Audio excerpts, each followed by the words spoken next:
All right, let's bring you this story now. It has been 10 years since over 270 girls were kidnapped from their boarding school in Chibok, Nigeria. While some escaped and others were freed, families of the missing girls remain in despair. And since that abduction, thousands more have been forcibly taken in attacks by the Islamic terrorist group Boko Haram. Let's weigh in on the story now with Dr. Samuel Oyewole. He is a lecturer at the Department of Political Science in Nigeria, but he's also visiting at the University of Pretoria. Prof, it's great to talk to you. Thanks very much indeed for coming on. It's hard to talk about this story in a context where perhaps we've seen an improvement in the lives of young women and girls in Nigeria, but the opposite is true because so many copycat attacks have since happened. Thank you for having me. I think we have to analyze what happened during in 2014 with the abduction of the Chibok girls.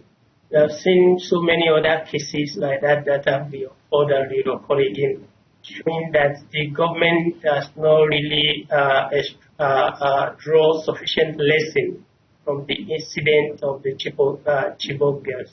After that, we have the Dachi abduction, the abduction of Dachi girls, and the fear of returning back to school for many children, especially many of school age in the northern part of the country.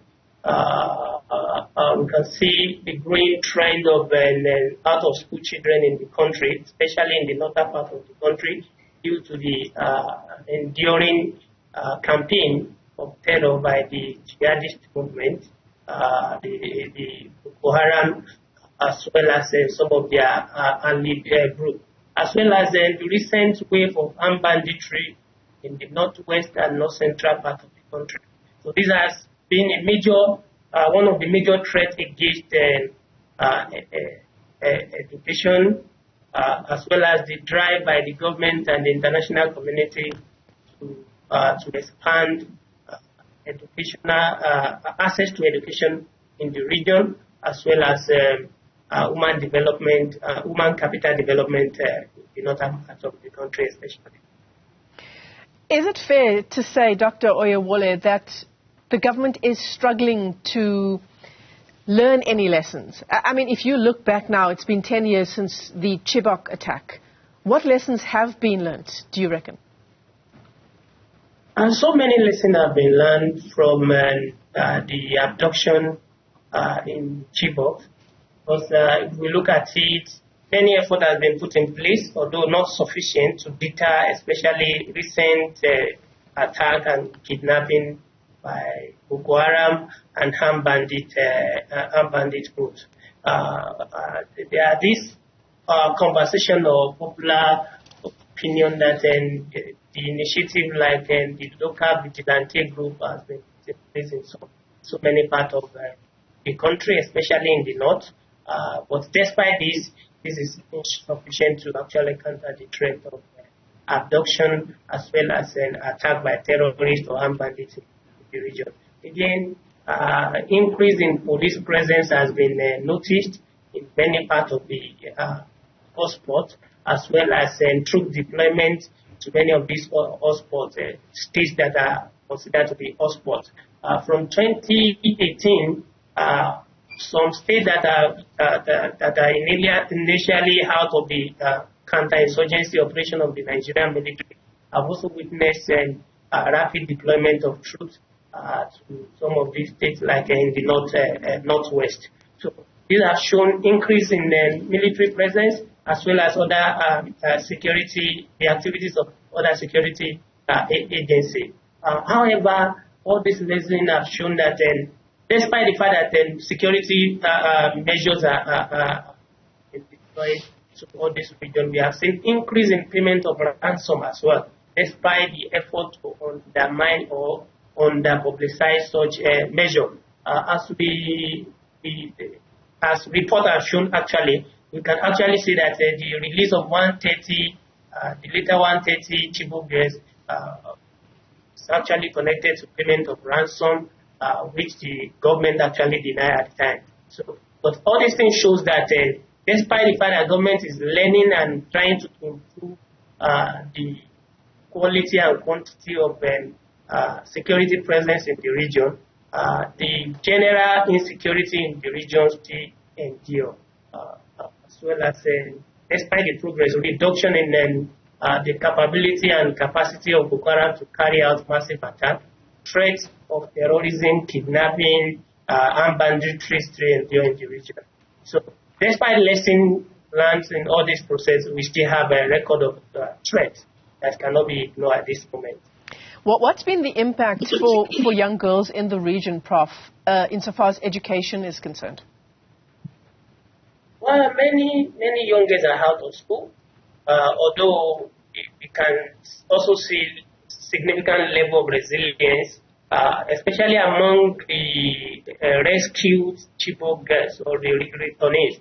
Many of the returnees have experienced, have undergone this special initiative program, psychological re-evaluation and counseling, post-traumatic stress program to actually reintegrate them back to the society and to actually help them in psychological to address their psychological pressure or demand traumatic experience.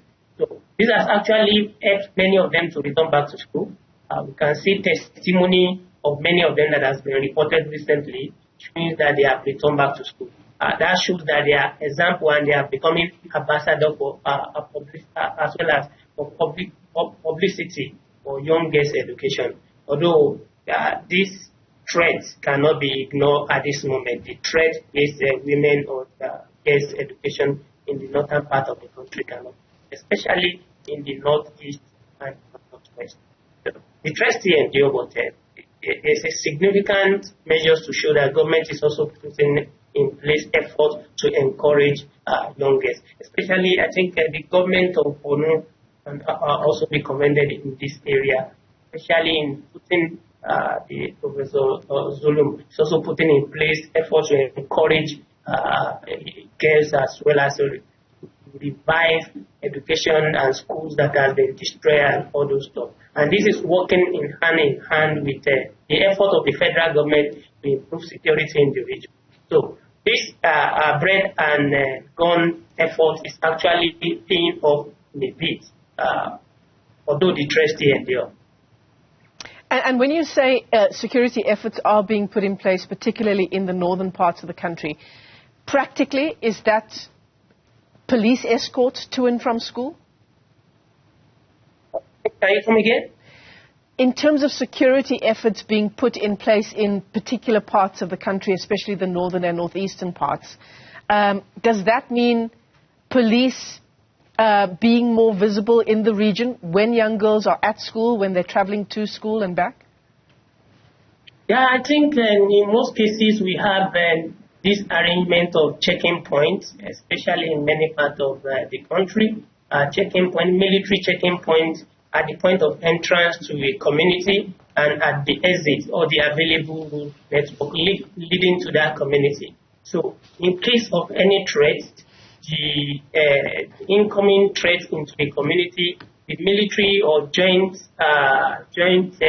task force checking points can actually be a means to deter such threats. However, we have seen cases whereby some of these measures are not enough to actually deter some cases of attack and kidnapping of school children in the same time. However, the country is a very fast in terms of size.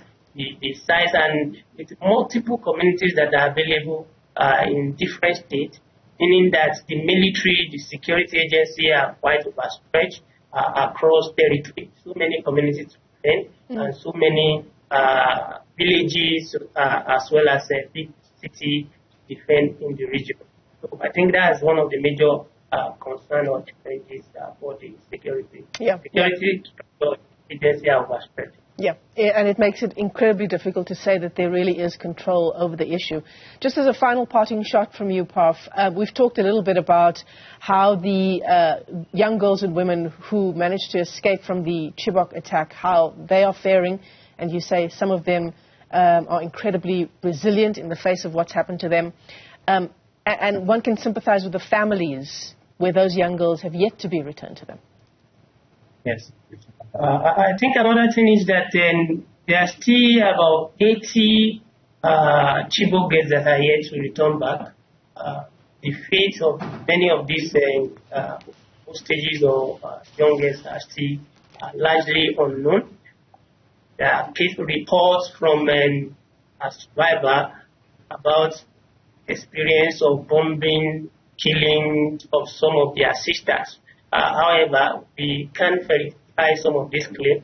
We can still hope pray for safe return of some of these of the remaining Chibok girls. Yeah, but I think in terms of resilience, some of those survivors trying their best in terms of resilience, especially for those under the special intervention program of the government and so many international support supporting agencies. They have actually been visible in this area.